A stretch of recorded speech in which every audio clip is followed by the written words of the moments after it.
السلام علیکم داملای عزیز. التماس درباره عاقبت و آخرت شخص حرف زنید که دیده و دانسته مال شخص دیگر را بسم الله گفته از آن خود میکند. چند سال باز مال خودم را از دست همین گونه مسلمان ها گرفته نمیتوانم. با احترام یکی از اخلاصمندانتان.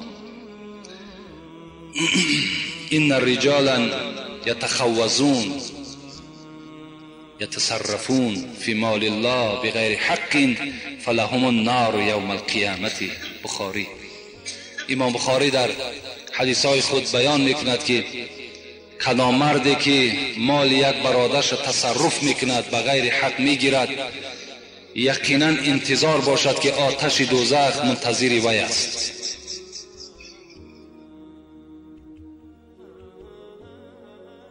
تو ای صوفی، گفته حضرت مولوی، تو ای صوفی که در بر میکنی دلق کن اول احتیاط از پاکی حلق. اگر حلق کسی آلوده باشد کجا در معرفت پالوده باشد. وقتی که اگر شما حرام خور باشین، اگر ما و شما مال یک برادر را بغیر حق تصرف کرده باشیم، این مال برای ما و شما حرام است.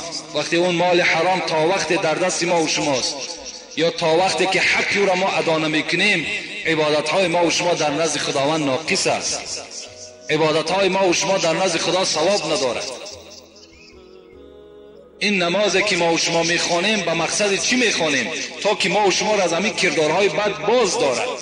وقتی ما نماز میخوانیم و باز همین نماز خواندن که به این کردارها چنگ زدیم، این صورت اون در عبادت‌های ما و شما هیچ ثواب باقی نمیماند.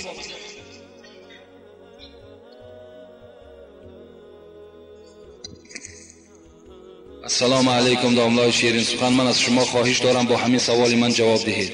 بعضی آدمان میگویند که آدمی بیوه صدقه و معرکه کند قبول نیست. خواهش میکنم با همین سوال من جواب بدهید. سوال را دادم، جوابش را منتظرم. یعنی آدمی که بیوه گفتگی، یعنی یک آدمی بی سرپرست، آدمی بیچاره کمبغل، وقتی خیر احسان میکند در اصل خیر احسان او در نزد خدا ثواب ندارد. اسلام ما و شما به ما و شما بسیار یک کمک های زیاد دادگی هست. حتی خدا در قرآن میگوید لا یکلف الله نفسا الا وسعها. هیچ بنده را تکلیف نمیده مگر قدر قوتش. پیغمبر خدا میگه لا اشتری شیئا لیس عندي ثمنه. هیچ چیز نمیخرم تا وقتی که اگر در کیسه من، در جیب من اگر پول نباشد. امروز ما و شما چنان معرکه های کردیم، با چنان معرکه های کرده ایستاده ایم که هیچگاه ما و شما از قرض خلاص نمیشویم. هیچگاه. اگر همین عمل های ما و شما باشد، همین اسراف های ما و شما باشد، من به همه شما پیشکی خبر میدهم که هیچگاه شما بای نمیشوید و هیچگاه پای شما در یگان ماشین سبکرو نمیدراید. یعنی همه وقت شما خار و ذلیل میشین در صورتی که اگر بر اسراف شما راه دهید. بین باور کنین یک معرکه های داریم که هیچ اوکی اونا را دیگر من بیان کرده نمیتوانم. آمده همه اینها بعد چی میشود؟ اسلام گناهگار است. امروز فرزندای ما و شما از حساب همین خراجات های بی معنی و از همین خراجات های بی فایده و اسراف ما و شما در بدر شدند. فکر میکنیم همین $1000 و $2000 که از ملکای روسیه میارن همین را به یک آسانی به دست میارن. همون کارگرها را پرسان کنین که در کدام حالات بیچاره ها روز گذرانیدن، آمدن رسیدن که باز در همینجا خیر خدایی سر میشود. از همان سومی که به زحمت به مهنت آورده استش باز $100 و $200 را باز خیر میکند. این چی معنی دارد آخه؟ اسلام هیچ وقت ما و شما را تکلیف نمیدهد. اگر ما و شما اراده ثواب داشته باشیم، اگر شرایط نداریم، خیر احسان را دست نزنید. برای ما و شما خیر احسان مرحمت، نماز جمعه، صحبت خوب، چهره خندان، همه این در نزد خدا ثواب دارد. باید همین یک عمر همین مردم ما و شما قرضدار باشد. ما و شما از حساب همین ناداریمان هیچ جا سیاحت برآمده نمیتونیم. تمام استراحت جاها در کیا استراحت میکنن؟ همون کسانی که هیچ نه بوی اسلام به مشامشان رسیدگی است. همه راحت اونا از خود کردگی هم. برای ما و شما را چنان پروگرام های جور کردگی هستند که دیگر اصلا میگون که از قرض نمیبراییم. یک مرده 3 بگینه میتیم، 7 بگینه میتیم، 40 میتیم، 20 میتیم، سال میتیم، 1 سال دیگر پنجشنبگی میتیم. در کدام کتاب است این؟ کنی کو در کدام کتاب است؟ کنی همین بین شما اگر داملای باشد خیزت گوید 100 جان ما هم قبول داریم. همین بارهای وزبین در گردن مردم بار کردیم. از این خاطر کدام انسانی که دست نارسا دارد از همه شما خواهش میکنم از همسایه نترس، از همسایه شرم نکن، از خدا شرم بکن. قد همون قوتت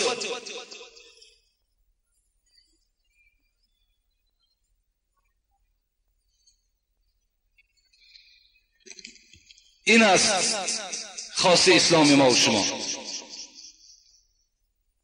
حتی پیغمبر میگوید ابدا بنفسک فتصدق علی.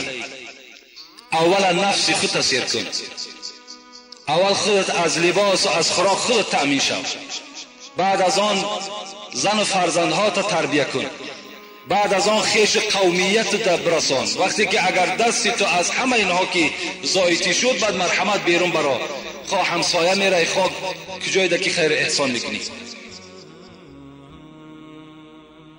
السلام علیکم داملای عزیز. موی سفیدانی پیشترم میگویند که در شب چهارشنبه باید که بازن خواب خیز نکنی. راست است. باز میگویند که در روی الافزار بازنت علاقه جنسی نکنی، زیرا فرزندی ناصالح میبراید. اکنون فرزندی صالح و ناصالح این به خدای ما و شما وابستگی دارد، به الافزار و به روز چهارشنبه وابستگی ندارد. اینا هیچ دلیل اصل ندارد، هیچ دلیل اصل ندارند که در روز چهارشنبه یا روز دوشنبه مثال بازن خانه‌داری کردن دیگر هست. اینا هیچ معنی ندارند. هر کسی که قدرت دارد، خواه در روز است، خواه در سحر است، خواه در پیشین است، در کدام حالتی که نبیش مالی توست، مرحمت استفاده کردن بگیر. اینا هیچ اصل ندارن. سخنان گفتن، حضرت گفتن، صاحب 4 کتاب گفتن، لیکن به اساس است، اصل ندارد، دلیل ندارد. شاید که همون صاحب 4 کتاب همین را نگفته باشد، شاید همین اسرائیلیت باشد، همین دشمنان اسلام برای مسلمان ها ممکن که داخل کرده باشد تا که همون روز چهارشنبه شاید که مثال همون مرد اشتهای زیاد داشته باشد. اسلام منش کرده است، گفته است دیگر همین نعمت بعد محروم می شود.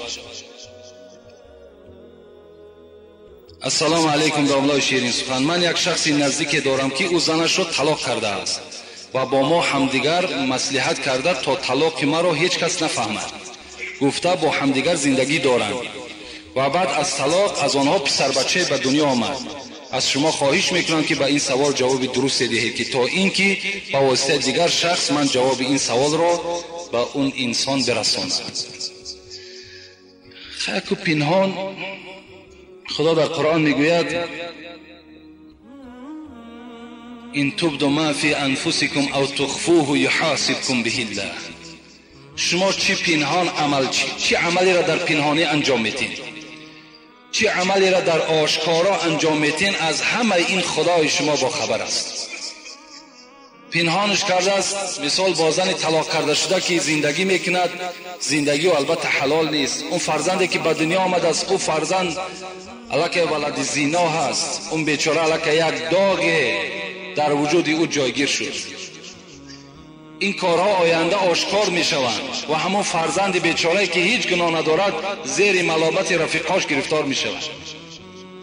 برای همین بهترین صورتش همین است که این پنهان کردن در کار نیست، بلکه در مفتیات رفته عریضه کردن در کار، مراجعت کردن در کار. راهاش باشد مرحمت، راهاش نباشد باز یگان توصیه دیگر همون صاحب فتوا هستن به شما توصیه میکنن. و آخر دعوانا ان الحمد لله رب العالمین. پروردگار عاقبت کار همه ما بندگانت را به خیر بگردانی مرادها و مطلوبهایی که در دل این بندگانت است خدایا با فضل و کرم خود برآورده خیر بگردانی و تمام آن سردارهایی که بالای سر داریم خدای مهربان اولا توفیقشان را رفیق بگردانی، محبت قرآن و اسلام را در دلشان جایگیر بگردانی و خدایا محبت این ملت تاجیک در دلشان جایگیر بگردانی و تمام آن نقشه های نیکی که برای آباد کردن این تاجیکستان ما دارند خدایا موفقشان بگردانی. اللهم اعین علی ذکرک و شکرک و حسن عبادتک برحمتک یا ارحم الراحمین. دیروز یک مجلس بود در مسجد بابای ملا حیدر با اشتراک همین داملاهای شهر کولاب گذشت و بعضی از کارمندهای حکومت هم اشتراک داشتند. اونجا یک اعلام بود، گفتن که به سمع همین مردم کولاب برسانید. امروز هم شما با فکرم که آگاه هستین از برنامه‌های تلویزیون هم که کار مسجد بابای ملا حیدر شروع می شود با دستگیری حکومت.